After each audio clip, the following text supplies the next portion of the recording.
Hello friends, very good morning to all of you. So friends, welcome back to Anthropology PYQ series. So let's try to decode every question and let's master every concept.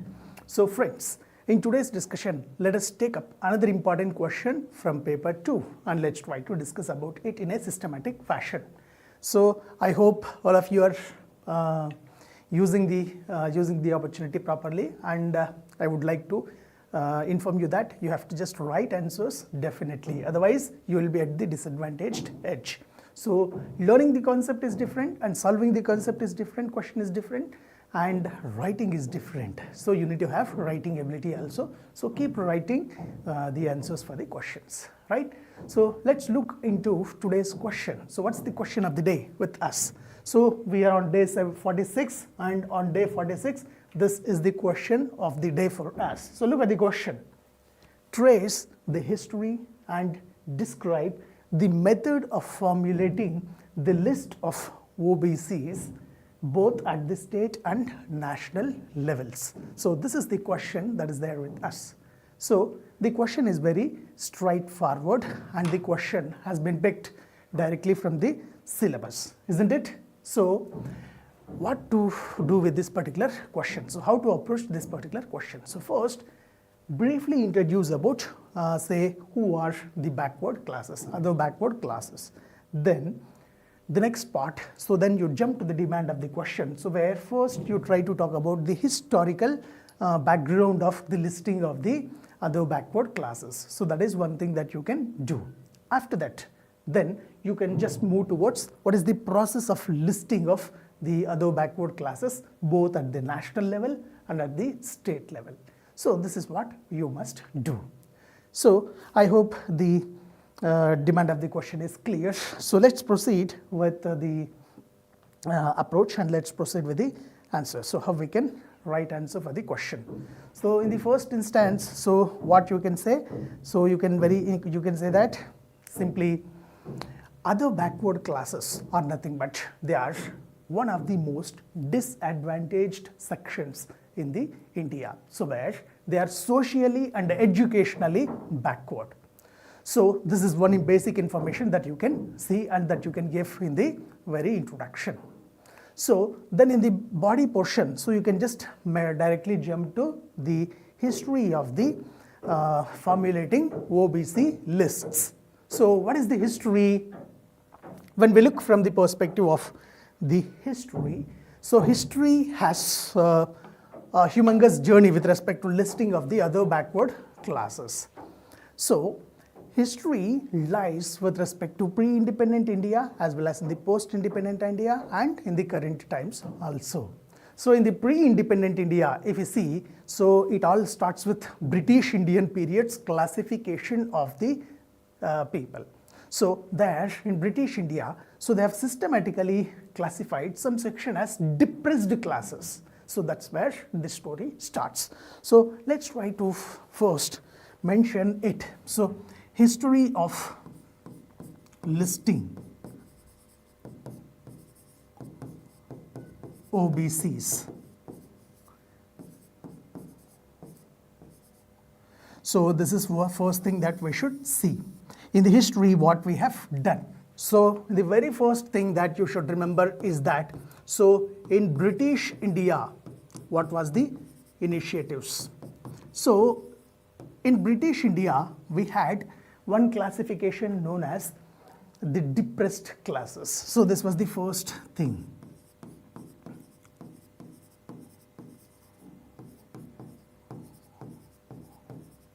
So they have classified some sections as depressed classes. So this is where the story began.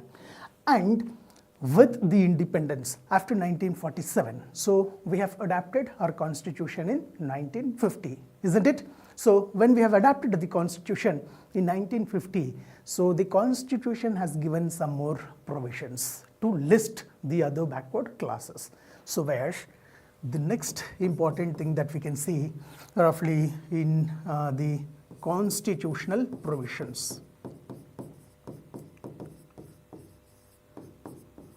Constitutional provisions. So where you can see there could be some affirmative action affirmative action can be taken. So what are those constitutional provisions that we have? So Article 15 subclass 4 and Article 16 subclass 4.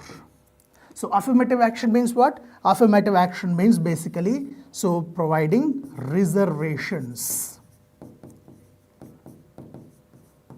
Providing reservations. So it is discrimination against. So the Article 15 talks about discrimination, like there should not be any discrimination. Article 16 talks about the favoring the employment opportunities. So reservations. So here they talk or they mention about the socially and educationally backward classes. Educationally backward classes.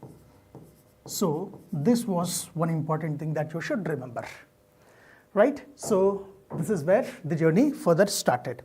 Then after 3 years, so when this is happening? So this is happening in and around the 1950 period. So the period is 1950. Then in 1953, after 3 years, what we have done?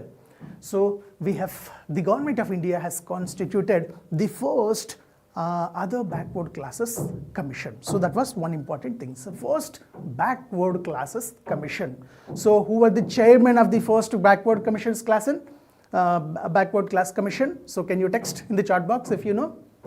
First chairman means like first backward classes commission chairman. So what was the commission known as? So in 1953, we had first backward classes commission. So it was tasked to identify the backward classes, and it was tasked to develop a criteria to classify the other backward classes or backward classes. So there the committee was chaired by a renowned person known as Kaka Kalekar Commission. So this was famously known as like that because it was headed and chairman by Kaka Kalekar. So there they have taken the criteria of caste and traditional occupation and educational backwardness. So when they have finally published their findings, so almost 2,399 castes they have classified as the backward castes. And there at the end, one basic issue was that, so most of the criteria was based on this caste as the solely criteria. So the government, the then government, it has rejected and it has not approved and it has not adapted the recommendations given by Kaka Kalekar Commission because the criteria was solely based on the caste. So this was one important finding that we should remember. Is that it clear, yes? Now, furthermore, when we see, so the next commission which comes into picture is in the year 1979. So in the year 1979, so like roughly in 78, 79, and 80, we had got the Janata government. Do you remember that? So Janata government under Morarji Desai, so it has took another important step. So it took up the long-standing pending issue of the classification of the classification and listing of the backward classes. Again, so the Janata government has systematically constituted the second backward classes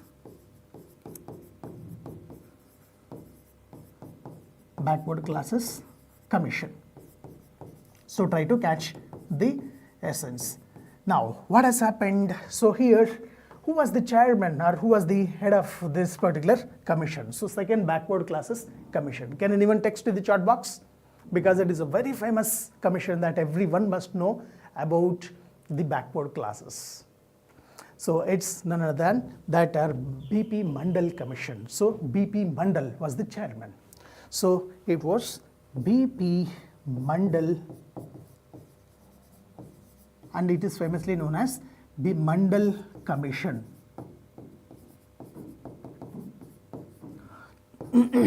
Now, the actual game started here. So, BP Mandal has took up 1931 census as the reference, and after taking that 1931 census as the reference, so there the BP Mandal Commission has systematically used social, educational and economic criteria as the criteria to classify or list the backward classes. There they have used 11 different criteria under these categories to list the backward classes, and finally they have listed almost around 3,700 castes. So under 3,743 castes under the backward list. So it has submitted its report in 1980.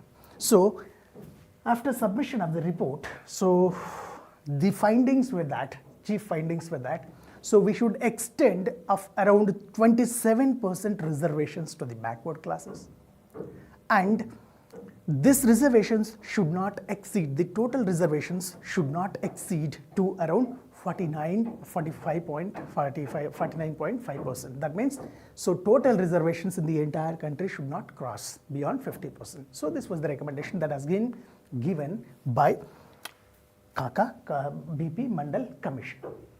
So this story was good here. Then what has happened in 1980? So the government has in 1981, so the government has changed. So there were no action that has been took in this. So later on, what has happened? So it took almost a decade in the sense. So in 1990,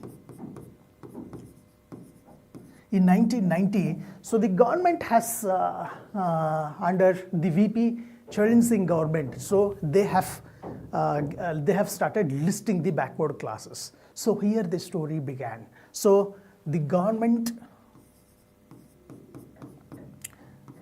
implemented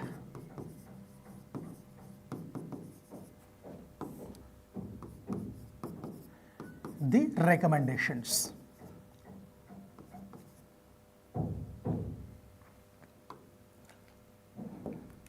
So this is one thing that has happened here. Now, further what has happened when it has been implemented in 1990, then in 1992, we have got some concerns about this on the listing of the backward classes list. So there the question came, and the one of the litigant was Indira Sahni. So Indira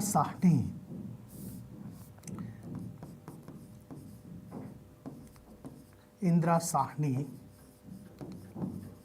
versus Union of India case. So this was one important case that was instrumental in shaping the entire OBC situation.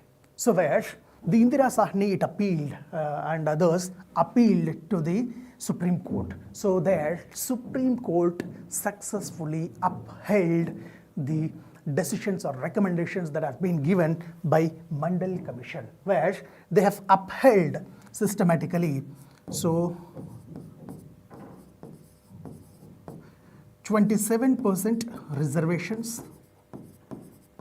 So this was one important thing. And apart from this 27% reservation, they have also upheld that the reservation, total reservation should not cross the 50% the cap. So then apart from this, so what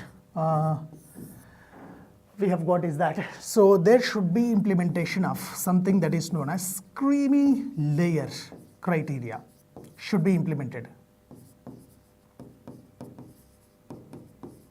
And they further upheld the criteria that has been selected to classify the or list the people. So the criteria, it was so social,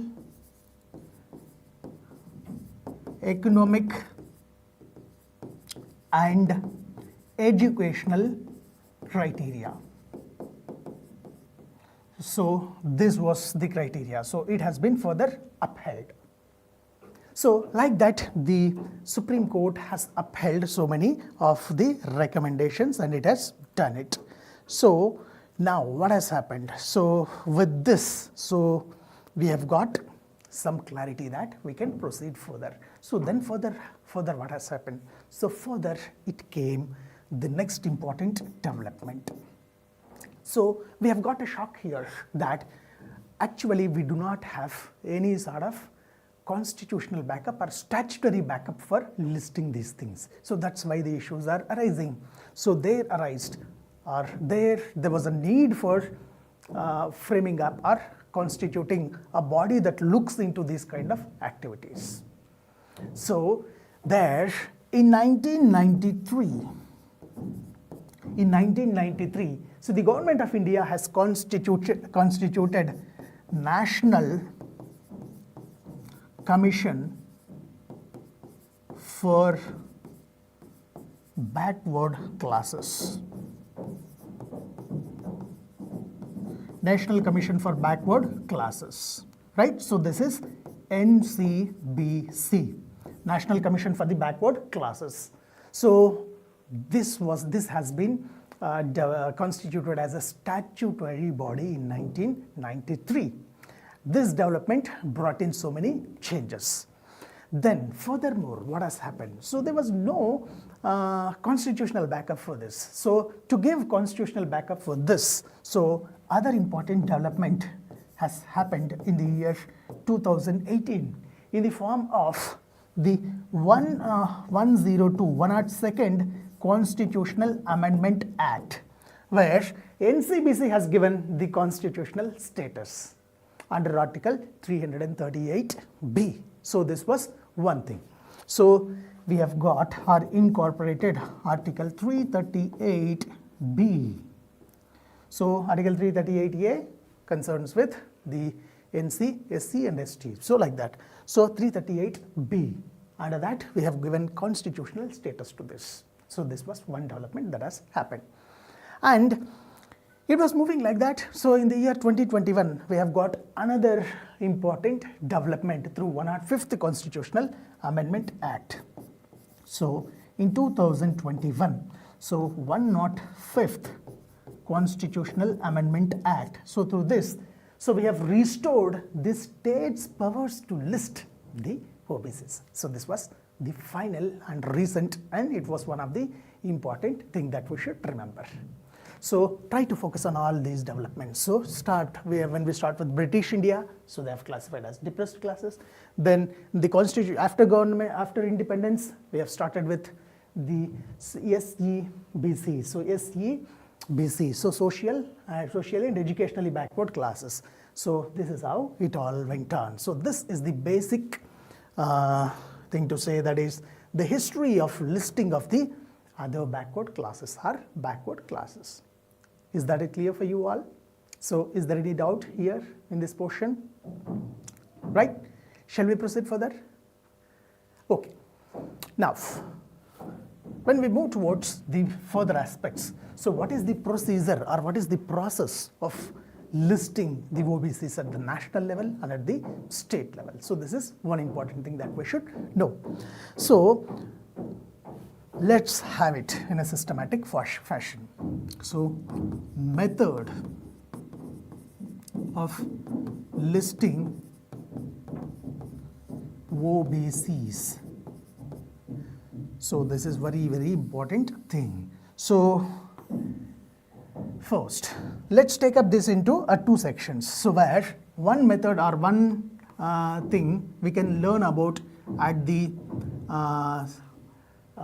central level. So we can have the national level is one thing and at the state level is one thing. So national level criteria or national level method. And at the state level, so what is the criteria or what is the method? So you should learn this in a systematic fashion. Now, if you see this, so first and foremost thing we should understand is that, so what is the basic process? Then, if you look from the perspective of the national level. So what is the constitutional basis for the listing? So here we should see that at the national level, so constitutional basis, so what is that?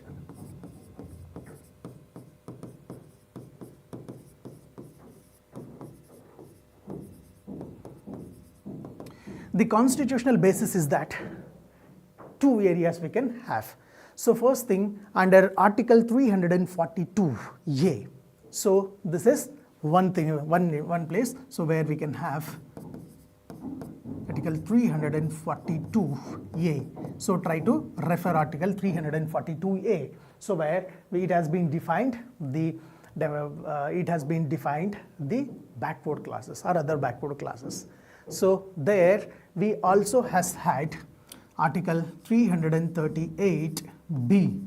So this is another important article, so which is concerned with the establishment of National Commission for the backward classes, right? So this was one thing. And what is there in Article 340? So Article 340, so what is there in this? So in Article 340 we have think that the government can constitute the commission that can look into the aspects of the backward classes. So this is one thing. So this was the constitutional backup. So here if you see in our state level, so in state level, so through 105th Amendment Act, so in 2021 we have said, so through 105th Constitutional Amendment Act we have successfully incorporated Articles 15 subclass 4 and Article 16 subclass 4. So this is one thing. So 105th CAA and Articles 15 subclass 4 and Article 15 sub 16 subclass 4. So both of them will talk about the state's powers to classify and provide reservations to the backward commissions and classes on their own. So that is one thing. Now, who is the authority? So who are the authorities that are responsible for formulation? Authorities responsible for formulation. So when we see here at the national level, so you have to remember the authority. So authority is basically the parliament is the basic authority. And Parliament, on the recommendation of the National Commission for Backward Classes, and with the assent of the President, it can just formulate, right? So Parliament, President. So actually, President is part and parcel of the Parliament, isn't it? So President is one of the intrinsic part of the Parliament. I hope you are clear with that. So that is one thing. So then if you see from the state level point of view, so at state level, state legislatures with the assent of the governor. So state legislatures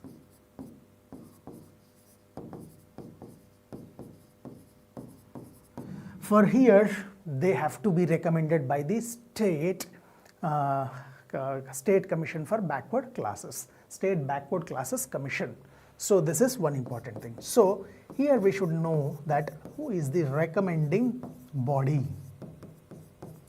So after recommendation of whom they have to consider it. So this is one thing. So here you should remember that it will be the National Commission for, so in a simple fashion we can mention it as NCBC, National Commission for the Backward Classes. So here it would be State Backward Classes Commission.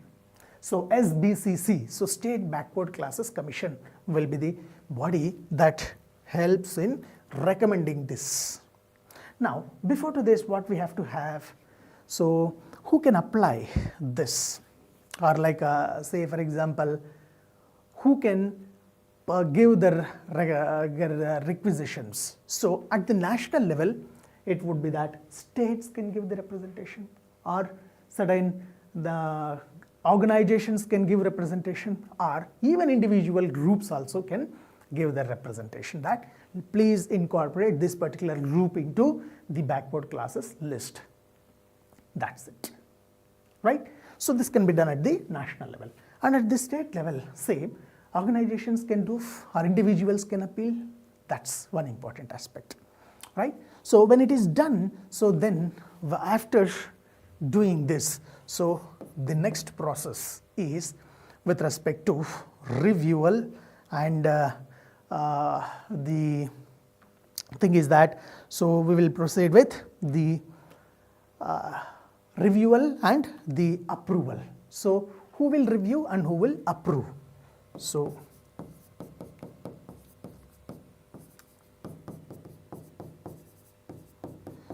it will be done basically reviewed by the central government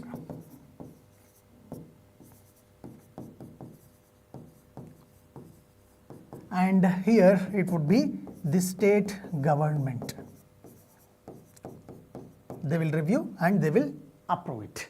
So after reviewing and after approving, so then the next process would be that, so they will send it for the state legislature and the parliament for the discussion. So if that has been done systematically, so then there will be enactment of a legislation, and after enactment of a legislation, so then finally assent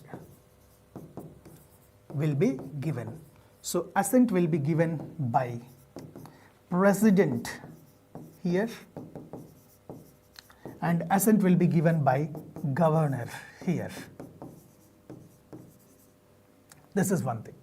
So after the assent by the president or governor at the national level and at the state level, so then the government will take up the publishing of the list. So that's how, so there we will get president will give and president notification will be released. That means gazette notification will be released. So this is the basic process. So this is how things will move on and things will take place. And here one thing that we have to remember is that, so what would be the basic criteria? So the criteria that they have picked and that they have mentioned here, so is the basic criteria. So in both the cases, so criteria is basically, we can have two things. So social backwardness,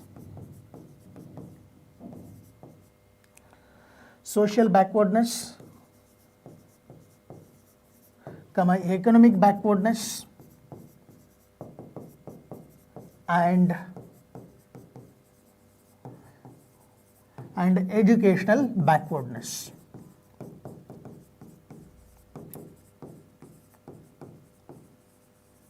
So this was the criteria that they have picked and they will use. So here one thing is that, so through 105th Constitutional Amendment Act, the states have the power to just list their own list of backward classes. So where the list may vary from the national level and the list may vary from the central state level. So this is what one another important thing that you should remember. Right friends, so this is all the basic important aspect. And about this, one important thing that they should take in consideration is they should see for the application of the creamy layer concept. So this they have to take care while doing this process. So if they fail to do this, then again there could be some of the other legal issues or legal hurdles could be there.